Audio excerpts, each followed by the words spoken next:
This week in Pure Reinvention. Detroit's all about Any way you look at it, there's potential, there's dynamic, there's people that are willing, that see the big picture, and they're putting the money and the time and the ideas, and they're implementing all that, and it's so far working out. Episode 69, Yanni Dionisopoulos, co-owner of the Golden Fleece and the EXODOS. Engage, disrupt, adapt, repeat.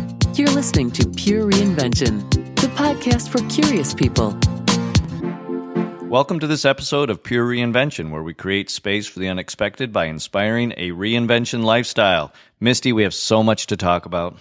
Yanni is a really great interview because he brings some history and knowledge. Even though he's a young guy, he has this family history of being in Detroit and living this experience when Detroit has had rough times, and he's seen it build back up. I think that is such an important point to really talk about, that sometimes when we talk about reinvention, people think that we're trying to get away from the past.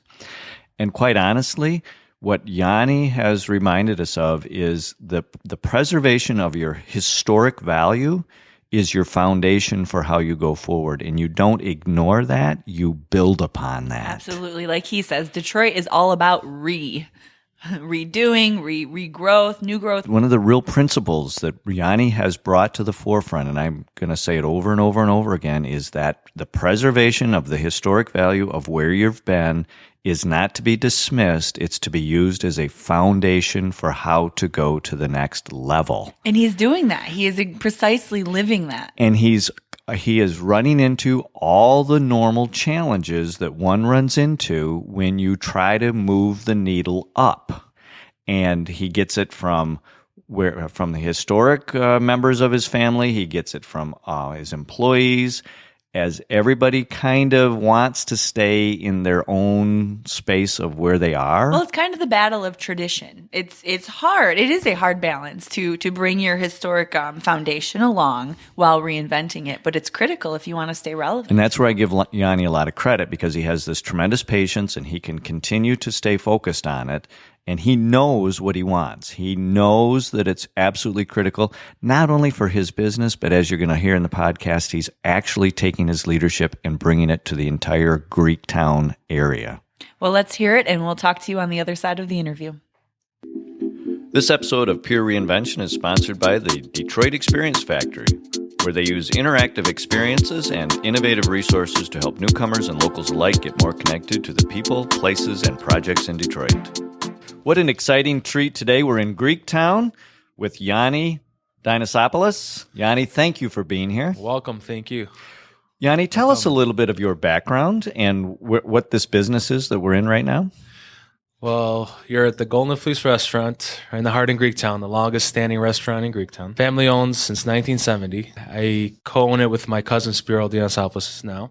I'm 34 years old. I was born in Detroit, but raised in Greece till 18. Came here for college, and I helped in the family business 15 years ago, and still here. Well, in a very active part of the community. And Yanni, I want to really get into the whole why behind the core, success of your business, especially in a city that's reinventing itself. But before we get to that point, let's go through the three key questions we ask every guest on our Pure Reinvention podcast. And that is, of the 5 steps, Yanni, in the reinvention process, which step do you most closely associate yourself with? I think can connect more with, or in disruption. Well, those two mostly. What, Yanni, would you say is your superpower? Patience. Oh, yeah. Wow, that's a cool one. Patience. Good for you. Yeah. Sometimes takes a lot longer than we think, doesn't it? Yes. And then, since everyone has a superpower, Yanni, we also have our kryptonite. So what is your kryptonite? If you ask my coworkers, is I'm a little bit, how do you say? I'm a little bit strict to a lot. Like, when it's down to business, it's business. I want to get things done. Some of us call that focus. But sometimes yes. It's calling me being difficult and mean. Yes, but I do understand what you're talking about. I want to come back to that because I think all key leaders have a certain expectation of what they want to accomplish. And while you are patient and so forth that sometimes can get confused with not accomplishing what we need to get done.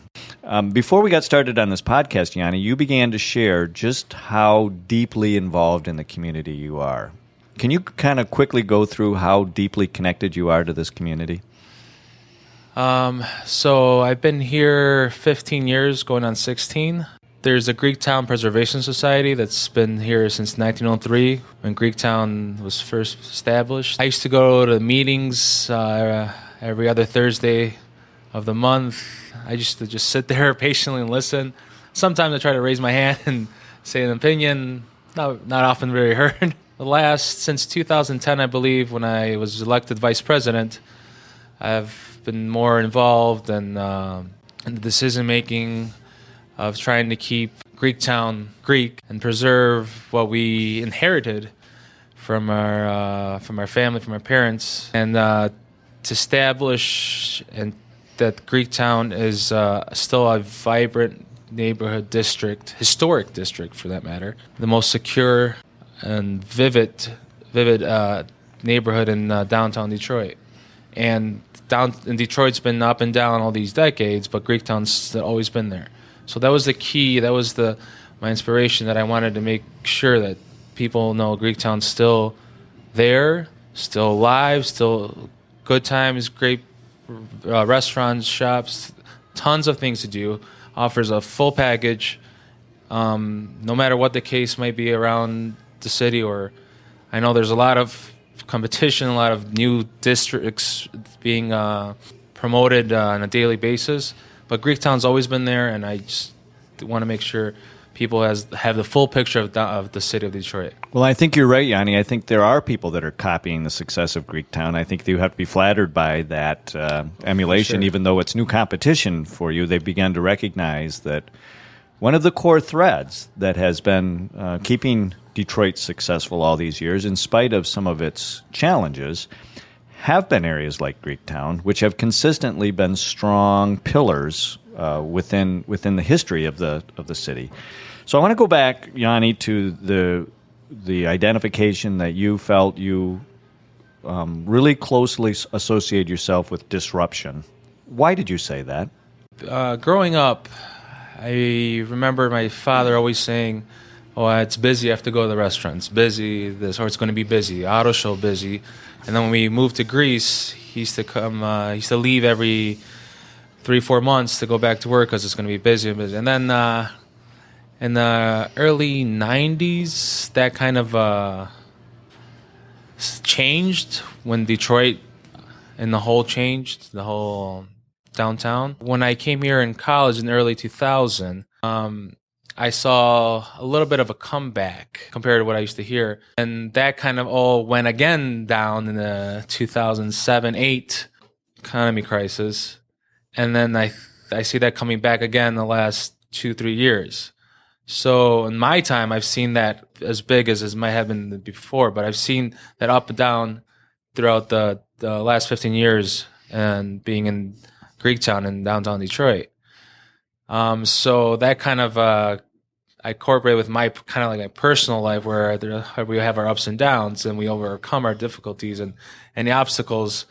And then when me and my cousin and partners started doing work upstairs on top of the Golden Fleece for the bar and the Rooftop Lounge, we had some difficulties because it was an old building. We had to restore a lot, remodel, and still try to keep the old flair in it without changing too much. And then the competition came around, so we had our ups and downs, but we overcame, and now I say we're like pretty much successful, and I'm very happy and fortunate for that. So Yanni, the family business has been in existence for over 40 years, is that correct? It's almost 45 now. So 45 years. And during that time, you've seen significant disruption. Yes. How were you able to use that disruption to actually elevate the business to the next level?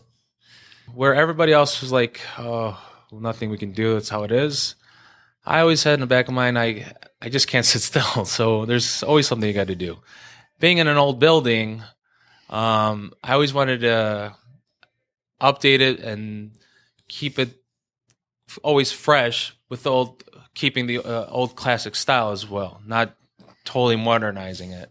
So there's always work to do, and I that always kept me going. So always changing a little bit here, a little bit there. So I kept the momentum of always new thing. Oh, people coming in. Oh, this is new. Oh, when did you guys change this, or this and that? So there's a lot of things that in this building and the restaurant and upstairs that I had to I challenged myself to keep going. So that kept me busy, and then always give me new ideas. And I was never comfortable sitting down.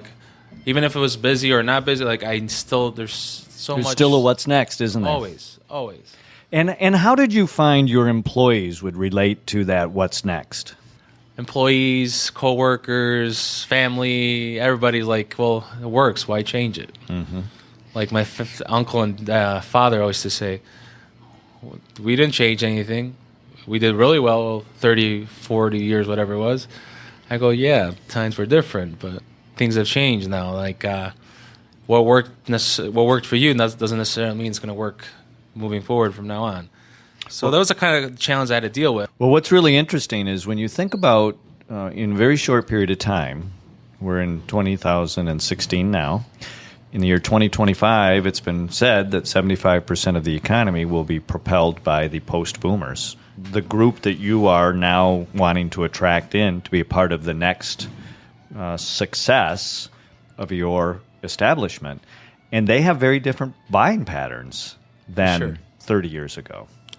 And so how do you use what you called your superpower, your patience, to continually be okay being on the journey rather than the destination? I think what helps out is I have a story to tell. So with all my customers, co-workers, everybody, I always try to explain to them and give them anything they do in life has to have a long-term vision or something. They have to understand money can come very fast, but it can go really fast as well. What I believe, for those who actually pay attention and they come back later on and tell me, hey, you were actually right back then. And not that I'm wise or anything or I was born with all this. I just, from life, from everyday living, I learned all this stuff and implement it in my everyday routine. So that's the advice that I give. Just focus on one thing, stick to it, believe in what you're doing, and always look long term. Not just today, not tomorrow, but the day after tomorrow and tomorrow. So that's where the patience comes from, is by having that long-term vision and be willing to work through all of the challenges and all of the successes in order to achieve. But I've got to ask you this. You said that your kryptonite was that sometimes you're too strict. So where does that fit in? I don't like telling people what to do all the time, which is kind of our job description. We're here to tell them what to do. So sometimes I might come as a little bit abrupt or a little bit on, and they're always trying to be in a respectful manner, but as much as possible in the restaurant business and the bar business. Over the years, come to realize there's always a median way to approach somebody that's willing to hear, to listen, and to learn. And again, there's people that are not willing to listen, so that's where you have to be extra cautious and just separate them and get. So as a key leader in a business, and you find these individuals who are ready to learn, how do you invest your time in them to make sure that you mentor them and help them on their journey? Usually I give them tasks, if I may say, or I give them positions with more responsibilities, and I kind of test them, if I may say. And most of the time they they go through with it and they appreciate it, and then they realize that I am serious about what I do and I'm right about certain things, and they realize that, and then they thank me. And so far it's been working out. So you believe in stretching your employees to give them more to work on an ongoing basis. Do you stretch yourself as well? I try not to, but it's unavoidable sometimes. So between the restaurant, the bar upstairs, and Greektown, the preservation, and the parade that I'm involved, there's just this month's kind of a bit hectic. And then I just got married, and I'm expecting a child coming soon. You've added a lot of stretch into your schedule. It's a lot. So but- really what you're saying is stretch to you is something that's been ongoing. You don't need to work at adding any more. You have plenty. Plenty. But in doing that has really given you a whole different perspective too, hasn't it? For sure. So I love delegating things. I love working as a team, and that's anytime you hear me, like my staff mate and everything is a good teamwork. That's like my friend Jeanette says, teamwork makes the dream work. Right. So that's a very key role to our moving forward in any kind of business or relationship, whatever nature that might be. Why should people come to Detroit to learn about reinvention? I think we are one of the definition of reinvention, especially in America. I remember when I first came here, my cousin, my friends used to say, "Why you always want to be downtown?" Well, I was working at the restaurant almost like 6-7 days a week. There was the coffee house next door. I just moved from Greece, so I didn't have a lot of friends. My family was still there. Half of my family was still there. So I wanted some interaction, need something to do.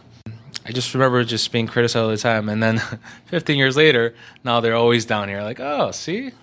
It's become the cool place to be. Yeah. And I used to like beg them to come down, and now they're like almost every week or other week you're down here. Now they're crashing on your couch wanting to. So all of a sudden, from a place that no one really had any interest in, now we have a 1-year wait for living space in downtown Detroit. And that's wonderful. We have these robust restaurants. I mean, I don't think if you picked a different restaurant every Friday night, you could ever keep up with the number of restaurants that are coming online, and they're very high end. They're very, very engaging entrepreneurial endeavors. A lot of investment going on right now. Why Detroit? Why are people making that investment, Yanni? I think finally people finally see what's going on, what's been going on, and it's finally revealing itself now, and that's definitely worth the time, the effort. Detroit is such a magnificent city with tremendous potential. I remember going through one of the Detroit stores looking at the book about the history of Detroit. And Detroit's been reinventing itself since like it's first been established.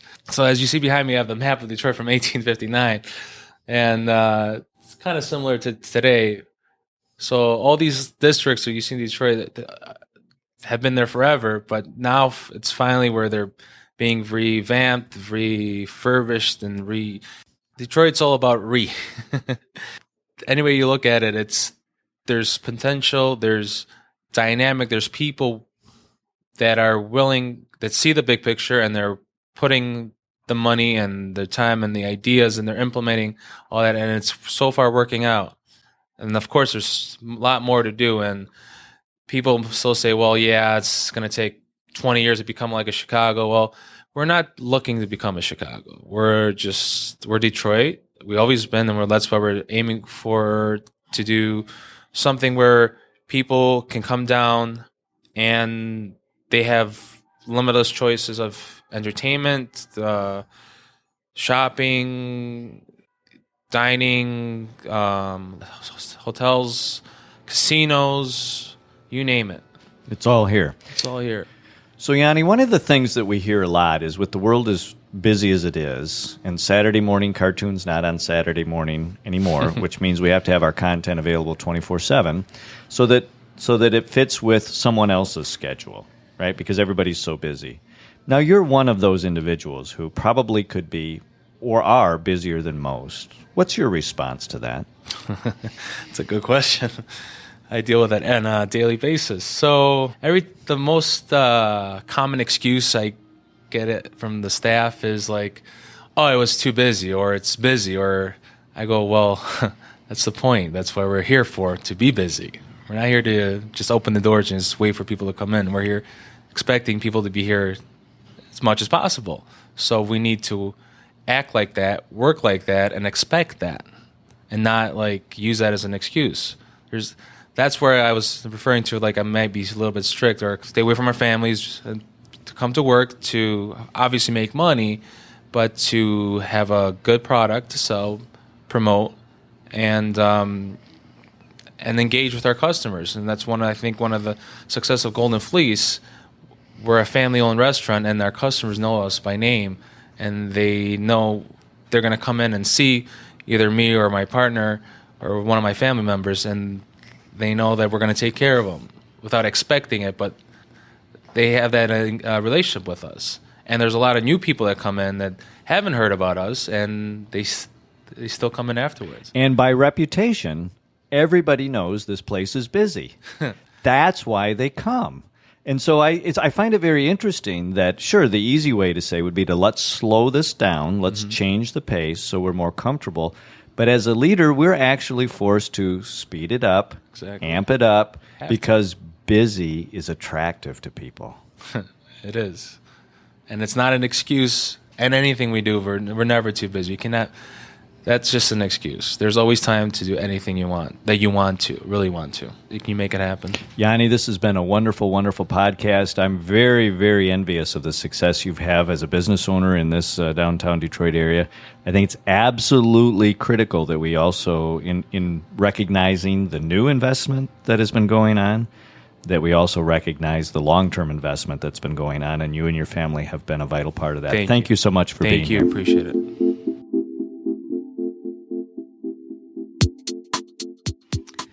Busy is not an excuse. It was my favorite lesson from this podcast. Mike, are you busy? I think all leaders are busy, Misty. And I must have written down, as I listened to the podcast again, I must have written down 6 key quotes, just like the one that you wrote down about busy. Good people are always busy. Successful businesses are always busy. And yet we have to move past busy as leaders to make sure that we're working on the next busy. Well, we talk about some of the people we interview that really get it, and I think Yanni's one of them, because on the same side of the coin as being busy, he mentions there's always time to do what you want to do. And Mike, I've heard you say that, and you've kind of taught me that if you watch people, you'll see that their behavior places the priority on whatever they choose to do with their time. Yeah, that's absolutely right. Words are one thing, but the behavior of where people choose to spend their time is very telling in where their mind is. And Yanni does absolutely respect and appreciate the historic preservation of the business and the importance of that, even within the whole Greektown business area. At the same time, he recognizes that as a new behavior that has to be introduced is how do we keep bringing more people into Greektown? In the preservation of the name and the historic and cultural value, how do we continue to expose more people to Greektown? How do we continue to increase the capacity? How do we get more, even though we're absolutely what we think at capacity for being busy, there's room for a lot more. And Yanni has great visible exposure of what's happening and the growth that's happening. So not only does he have the traditional family-owned restaurant downstairs that's loved and has quite the name recognition and the popularity in Greektown, it's the Golden Fleece. He's literally building up on top of that the EXODOS. And that is primed for growth and modernity, but it's literally built on their historic foundation. No, that is absolutely right.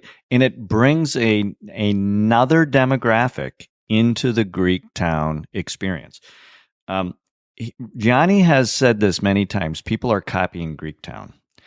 Now, good leaders recognize that while people are copying you, you're also copying them. So I'm sure that Yanni has seen in his travels the opportunity to build on top of the Golden Fleece this other new enterprise that they're building, which attracts another group of people at a different time of the day to consume a different kind of an experience, which absolutely adds to what the historic value of the Golden Fleece has been. And really quick, if you wanna see that visible progression, you can like the EXODOS on Facebook and learn more and follow their progress. I know they're hoping to open soon and be ready for baseball season, so look for them. One of the reasons that this group, this family, has been able to accomplish what they have is because they have lived the up and down. Yanni mentioned that when you are able to kind of move in the tides that are given to you, the economic tides and the realities of the business, when you can live those up and downs, you learn to overcome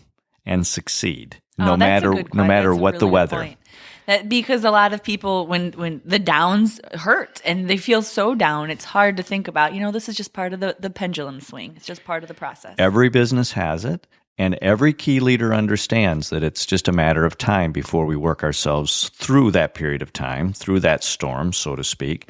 And those people who can sustain through to overcome, to get to what's next, are the kinds of people like Yanni who can look at a city, who can look at a business, who can look at a parade, who can look at anything and see the more long-term vision. It's not about age. It's about the ability to understand and overcome whatever adversity you throw in my pathway to accomplish the goal. Right. And that goes back to the city as a learning lab. And Yanni said it, we're not trying to be Chicago. A lot of people draw that comparison, but we're Detroit and we are being Detroit and doing our own thing within that. I love that he made it 3 words, right? We are Detroit. It was so good. And that's the definition, so that when people say, well, you're not like somebody else, you say, that's exactly right. We are, and then you put in whatever your company is and whatever you're doing, because that, to me, is the definition of how you start to create your own community. And Yanni mentions teamwork. He does it in his business. He does it with his family. He has to. He has to do it everywhere he goes. And that's a great lesson, too, because nobody's expecting you to do this on your own. What they have learned to do as a team, Misty, and I think this has absolutely been what we experienced when we were there, is they have learned to just take care of it. They have learned to adapt and absorb and overcome whatever you put in their path, both the good and the bad. And that is how they've had 40 years of success, 45 years of success in their current location, as well as I will put money on the table that there will be another 45 years of continuous success because of the kind of character that Yanni is as a leader. Absolutely. Now remember, if you're ready to make a change, make it a change that lasts. Make it pure reinvention. Thanks for listening to this episode of Pure Reinvention. Keep the conversation going and get alerts when new podcasts are up by following us on Twitter at Pure Reinvention or sign up for our mailing list at purereinvention.com.